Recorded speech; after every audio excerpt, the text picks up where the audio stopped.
Hello and welcome to another episode of Monday with Marie. This Monday, we're talking about our very last Murder by Meeting, which is episode 7. So if you haven't listened to the podcast, go listen. This is the last one. They're short, they're quick.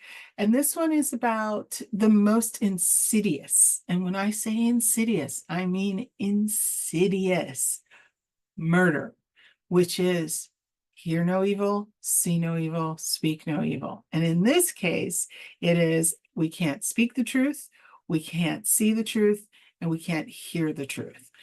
And this is about a lack of trust. Now, I don't want to discuss trust in this one. That seems ironic since I just said it's a lack of trust. I get it. I know you're probably going, what? You don't want to talk about trust? I do and I don't. Trust is a big issue. And I want to talk about a tactical solution that you can start to implement that will actually help build trust. But I don't want to get into a conversation about trust right now. And so this tactical solution comes from something that we've coined here at Prime Alchemy, which is curious connections, curious conversations.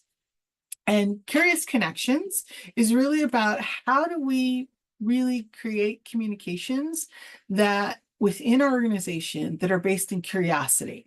So we've also called this curious communications as well. So you'll hear those three from anyone that works in our organization. And so what this is about is instead of in meetings where you have situations where people cannot speak the truth, they can't say truth to power because there's no trust, there's a fear of losing their job, there's a fear of losing position, there's a fear of something negative happening if you speak the truth, or you have people that can't hear the truth, meaning that they have a fear of looking stupid. They have a fear of their own ego getting in their way. Or you can't see the truth, that it's right in front of your face what's going on, but you want to hide, you want to avoid it. And it's not just leadership, it's also members of the team. It's anyone in an organization can have these three issues: not being able to see, not being able to hear, and not being able to speak. So how do we overcome this? Well, this tactical solution is really about having curious questions.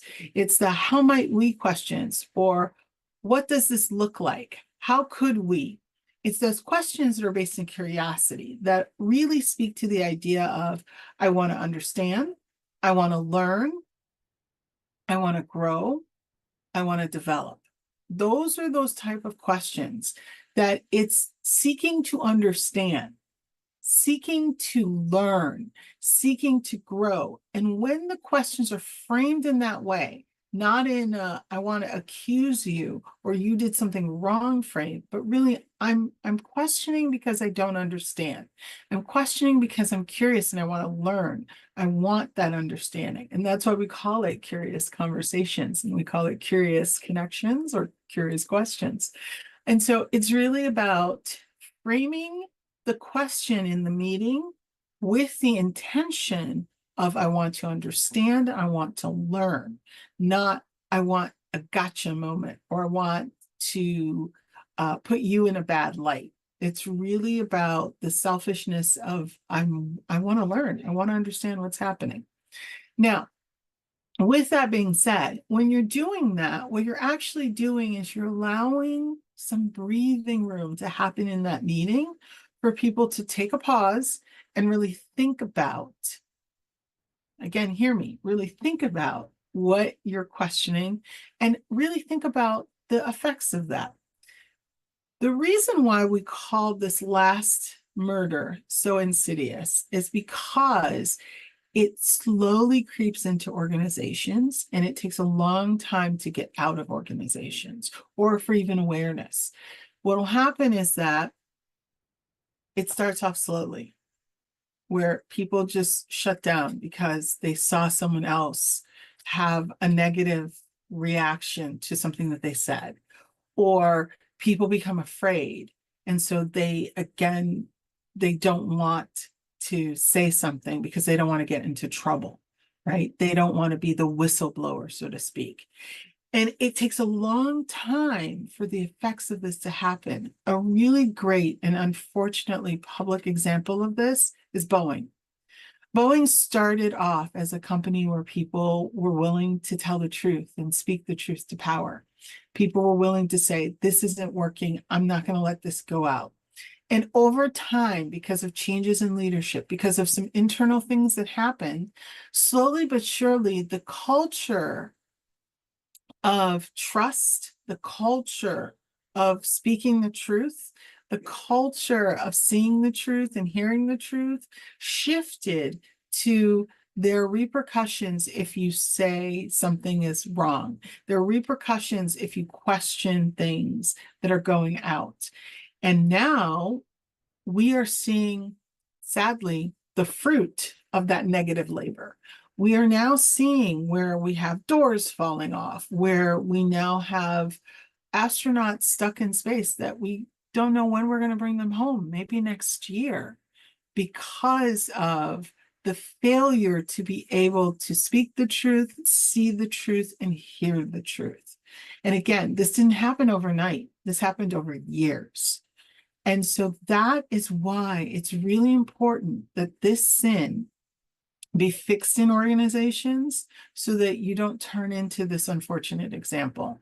That's why even when things look like they're going great, it's okay to have people question things. That's why it's okay to be able to give feedback to anyone in the organization at any level, the founder down to the janitor, so to speak. It's important for every person to be able to hear the truth, see the truth, speak the truth. And if you don't, you have situations that, unfortunately, like Boeing now, where your reputation is being tarnished, lives are at stake, and it starts off as something really simple. It really does. It's something small and simple that builds. And so with that, think of the curious question.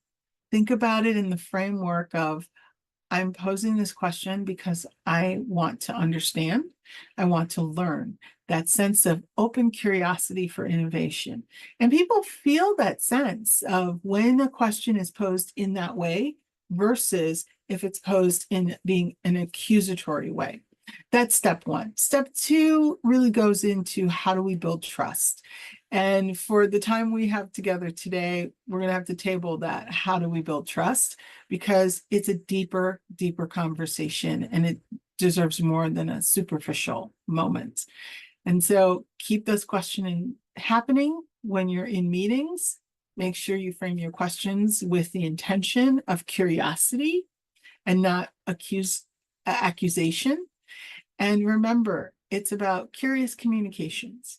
Whenever you're communicating, whenever you're connecting, whenever you're having conversations, remember our Prime Alchemy coined curious communication. And with that, I'll say have a wonderful rest of the week. I will see you next week with Q&A, where people have sent in some questions. And if you still want to, send your question in. We'll be answering them next week.